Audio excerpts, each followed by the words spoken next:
Battle through the heavens के एक और न्यू वीडियो में आपका स्वागत है। पिछले एपिसोड में हमने देखा था फोर्थ यानजुन ब्लड डिवॉरिंग टेक्निक का इस्तेमाल करती है, जिसके बाद वो शोयन के ब्लड को कंट्रोल करते हुए शोयन के बॉडी को ब्लास्ट करने की कोशिश करती है। पर हम देखते हैं उसी वक्त शोयन का दाऊदी ब्लड लाइन एक्टिवेट हो जाता है और इसके ब्लड लाइन की ताकत की वजह से फोर्थ यानजुन की ये सीक्रेट टेक्निक फेल हो जाती है। ये देखकर बौखलाए हुई फोर्थ यानजुन दो और टेक्निक को एक साथ समन करती है, जिसके बाद वो बानसेंग के रोड के थर्ड चेंजेस तक पहुंच जाती है। वो बहुत ज्यादा ताकतवर हो जाती है। अब आगे एपिसोड बिल्कुल उसी सीन से स्टार्ट होती है। शोयन देखता है कि फोर्थ यानजुन की ताकत पहले से 3 गुना ज्यादा बढ़ गई है, लेकिन फिर भी शोयन अब घबराता नहीं है, क्योंकि यहाँ पर सभी लोगों की किस्मत शोयन के ऊपर ही डिपेंड कर रही है। अगर शोयन फेल होता है तो पूरा शाओ क्लैन बर्बाद हो जाएगा, क्योंकि शोयन से ज्यादा ताकतवर यहाँ पर कोई भी नहीं है। ये देखते हुए शोयन अपनी हिम्मत को बटोरता है, एक गहरी सांस लेता है और फिर कुछ हैंड साइंस करता है। हम देखते हैं फिर शोयन की आंखों से, उसके मुंह से भी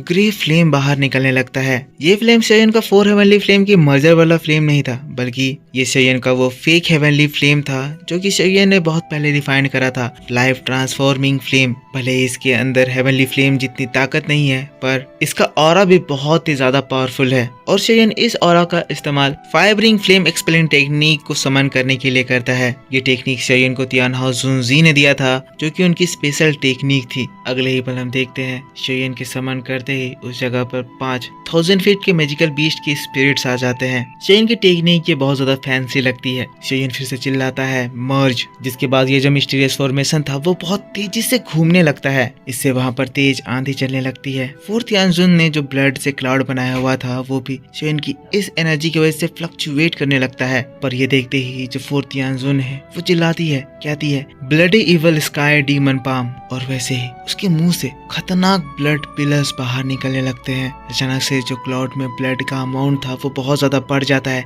जिसके बाद ये सारे क्लाउड्स बर्स्ट हो जाते हैं। उस क्लाउड के अंदर से हम लोग एक बहुत ही बड़ा, कम से कम 10,000 फुट का ब्लड पाम तेजी से बाहर निकलता हुआ देखते हैं। ये नजारा देखकर सभी लोग शॉक्ड हो जाते हैं। ब्लड पाम डायरेक्ट आता है और शोयन की जो टेक्निक थी उसमें स्ट्राइक करता है। भयंकर तबाही मचने लगती है। फोर्थ यानजुन ये चीज देखकर खुश होते हुए कहती है शोयन अब तुम देखो कि मैं तुम्हें कैसे धूल में मिला देती हूँ। लेकिन फिर शोयन भी जवाब देता है, कहता है इतने घमंड से भरे बातें फोर्थ यानजुन तुम्हें ये शोभा नहीं देती है। कहते हुए शोयन भी अपने हैंड सील्स चेंज करता है और उसके बाद एक नया अटैक लॉन्च करता है, फाइबरिंग फ्लेम एक्सपेलिंग कॉइल। अगले ही पल आसमान फटता है और उसके अंदर से 5 कलर का घूमता हुआ कॉइल उस हाथ से जाकर टकराता है जो कि शोयन के फाइबरिंग फ्लेम एक्सपेलिंग टेक्निक को डिस्ट्रॉय करने की कोशिश कर रही थी। इस टकराव से फोर्थ यानजुन का वो हाथ ब्लास्ट कर जाता है। वहाँ से बहुत ज्यादा डरावना तूफान फॉर्म होता है। फोर्थ यानजुन जैसे ही ये देखती है वो एकदम घबरा जाती है, चिल्लाते हुए शोयन कहती है, लेकिन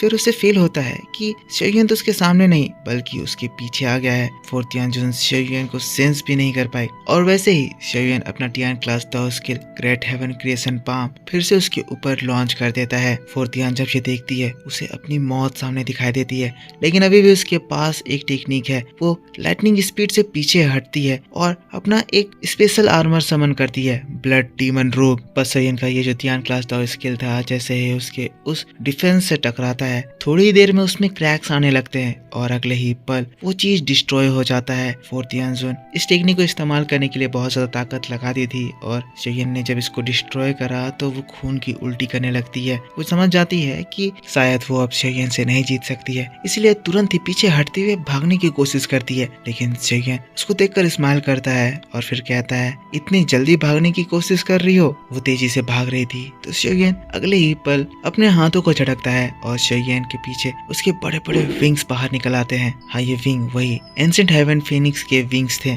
पलक झपकते ही वो उस फोर्थ यानजुन के पास पहुंच जाता है। हम देखते हैं शोयन अभी खाली हाथ नहीं था, बल्कि उसके हाथों में 4 क्लस्टर ऑफ हेवनली फ्लेम्स घूम रहे थे। शोयन के समय अपना एंग्री बुद्धा लोटस अटैक समन करने में यूज करा, फिर लोटस फॉर्म हो जाता है। फोर्थ यानजुन देखती है कि शोयन के हाथों में एक बहुत ही खतरनाक डिस्ट्रक्टिव एनर्जी है। शोयन मुस्कुराता है, डेविल स्माइल देता है, कहता है अब खत्म। फोर्थ यानजुन जो अपने सामने अपनी मौत देख रही थी कहती है तभी हॉल ऑफ सोल के इतने सारे एक्सपर्ट इस लड़के के हाथों से मारे गए हैं। ये सारी चीजें मिली सेकेंड्स में हो रही थी। सभी लोग इस भयंकर नजारा को देख रहे थे। सब कुछ स्लो मोशन में हो रहा था और शेयन फोर्थ यांजुन की बॉडी को फायर लोटस से हिट करता है। फायर लोटस जैसे ही ब्लास्ट करता है, फोर्थ यांजुन की बॉडी से एक बहुत ही ज्यादा डेंजरस फायर स्टॉर्म बाहर निकलता है। बहुत जोरदार धमाका होता है जिसको देखकर इवन 1000 एक्सपर्ट की भी आंखें फटी की फटी रह जाती है। टेम्परेचर इतनी ज्यादा बढ़ गई है कि हम लोग उस फोर्थ यांजुन को देखते हैं जो कि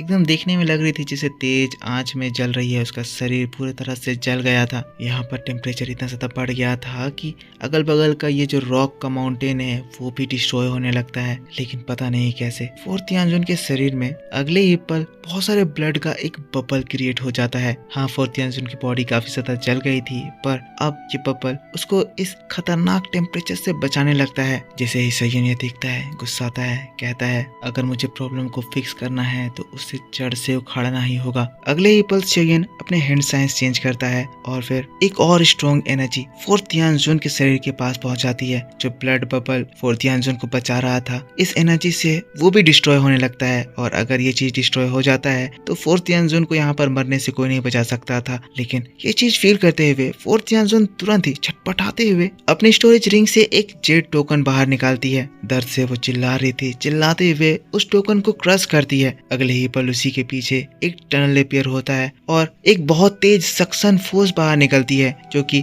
फोर्थ यांजुन की बॉडी को निकल जाती है। हाँ, ये फोर्थ यांजुन पलक झपकते ही वहां से भाग जाती है पर अभी वो बहुत ज्यादा इंजर्ड हो गई थी। शेयन भी इस चीज को समझ नहीं पाया था, इसीलिए वो उसे रोक नहीं पाता है। वो इस मैजिकल टोकन के जरिए पूरा इस नॉर्दर्न वेस्टर्न रीजन को ही छोड़कर भाग जाती है। शेयन ये देखकर गुस्साता है पर वो कुछ नहीं कर सकता है, लेकिन फिर एक प्राउड एक्सप्रेशन के साथ कहता है ये भागने में बहुत ही ज्यादा तेज है। शेयन उतना ज्यादा रिग्रेट इसीलिए नहीं कर रहा है क्योंकि अभी की जो फाइट हुई थी उसकी वजह से ये फोर्थ यांजुन बहुत ही ज्यादा इंजर्ड हो गई है। भले ही वो जिंदा बच गई है पर अभी जो इंजरीज हुई थी उससे उसके ट्रेनिंग में बहुत ज्यादा अफेक्ट पड़ेगा और शायद से अब वो कभी भी बान सिंह लेवल या दाऊ सिंह लेवल पर नहीं पहुंच पाएगी। पर हाँ, रही बात शेयन की, तो शेयन अभी इसकी हालत इतनी ज्यादा खराब कर दिया था तो कुछ समय बाद शेयन जरूर ही और ज्यादा पावर गेन करेगा और जब शेयन की मुलाकात इससे दोबारा होगी तो उस वक्त शेयन इसको बड़े आराम से निपटा देगा। तो यहाँ पर का मैटर सॉल्व हो गया है तो शेयन एक राहत की सांस लेता है, अपने दोस्तों की ओर देखकर कहता है यान अलायंस के ऊपर आया हुआ डेंजर अब सॉल्व हो चुका है।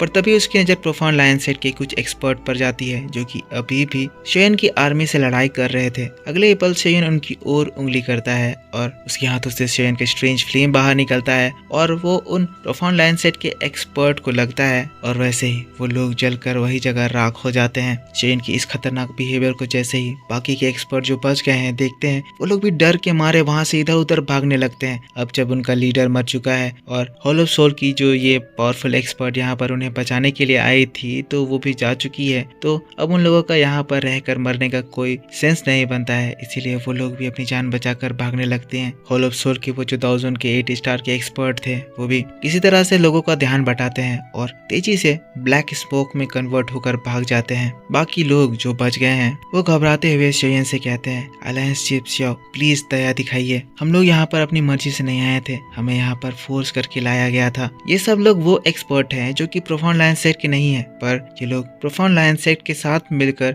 यान अलायंस के ऊपर अटैक कर रहे थे। शेयन गुस्से से उन्हें घूर कर देखता है पर अभी ये इन्हें मारना नहीं चाहता है क्योंकि इन्हें मारना ज्यादा फायदेमंद नहीं है। ये लोग भी टॉप क्लास के एक्सपर्ट हैं जो कि नॉर्थ वेस्टर्न रीजन में रेप्यूटेशन पोजेस करते हैं, तो अगर अब ये लोग यान अलायंस एक्सेप्ट कर रहे हैं तो ये यान अलायंस के लिए फायदेमंद हो सकता है और इसके बाद शेयन की टेरिटरी और ज्यादा बढ़ सकती है। लेकिन शेयन इन्हें ऐसे ही नहीं छोड़ने वाला है। इसके बाद इन्हें ऑर्डर देते हुए कहता है अगर तुम सच में जिंदा बचना चाहते हो तो मेरी भी तुम्हारे लिए एक शर्त है, तुम्हारी जान के बदले इनकी जान, अपनी जान बचानी है तो तुम्हें प्रोफाउंड लायन सेट के लोगों की जान लेनी होगी।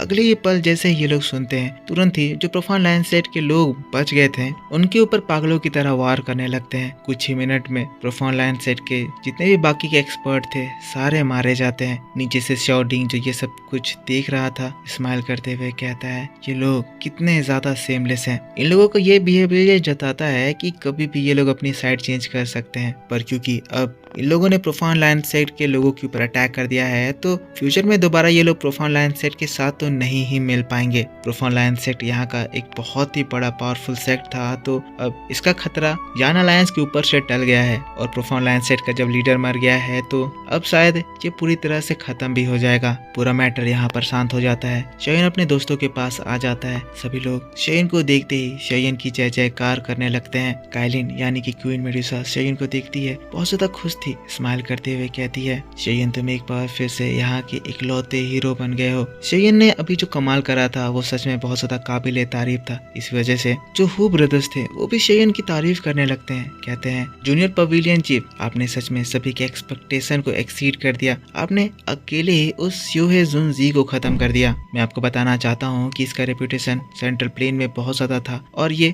आपकी टीचर के रेपुटेशन से कुछ कम रेपुटेशन होल्ड नहीं करती थी, पर इसे आपकी टीचर से ज्यादा खतरनाक माना जाता था क्योंकि इसकी टेक्निक बहुत ही ज्यादा ब्रूटल थी। इवन पुराने समय में आपके मास्टर यालाओ भी इसे ऐसे हरा नहीं सकते थे। आपने इसे अकेले हरा दिया, ये सच में बहुत ही ज्यादा बड़ी बात है। शेयन ये चीज सुनकर खुश हो जाता है, उन लोगों को थैंक यू कहता है और फिर कहता है, जैसे ही मैं वापस सेंट्रल प्लेन लौटूंगा मैं आप लोगों को बाकी के रिवॉर्ड्स भी दे दूंगा। सभी लोग खुश थे। कहते हैं, पवेलियन चीफ, हमें याओ चेन के रेपुटेशन पर पूरा विश्वास है, वो जो कहते हैं वो जरूर करते हैं। सभी लोग यहाँ पर खुश थे। शेयन फिर अपने फैमिली को देखने लगता है। अब ये समय है जब वो सभी से अच्छे से मिलेगा। पर इसी बात के साथ पैड थ्रू द हेवंस का ये वीडियो इस जगह पर खत्म हो जाता है। तो मेरे दोस्तों, आप मुझको बताओ कि आपको ये एक्सप्लेनेशन कैसा लगा। सीन्स तो मैच नहीं कर रहे होंगे क्योंकि कहीं पे भी सीन्स अवेलेबल नहीं है। जितनी हो सके मैं आपके लिए कोशिश करता हूँ कि सीन्स मिला दूं, जितना हो सके मैंने कोशिश करा। अच्छे से डिटेल में सारे सीन्स मिलाकर आप लोगों को सैटरडे को मेरे चैनल गो ओताकू में देखने को मिलेगा। तो आपको ये एपिसोड पसंद आया है तो इसके ऊपर लाइक जरूर करना, कमेंट करके बताना कि वीडियो कैसा लगा। चैनल को सब्सक्राइब नहीं कर रखा है तो सब्सक्राइब करके बेल आइकन जरूर से ऑन कर लेना। मिलता हूँ मैं आपसे नेक्स्ट वीडियो में, तब तक के लिए take care, bye bye and thanks for watching.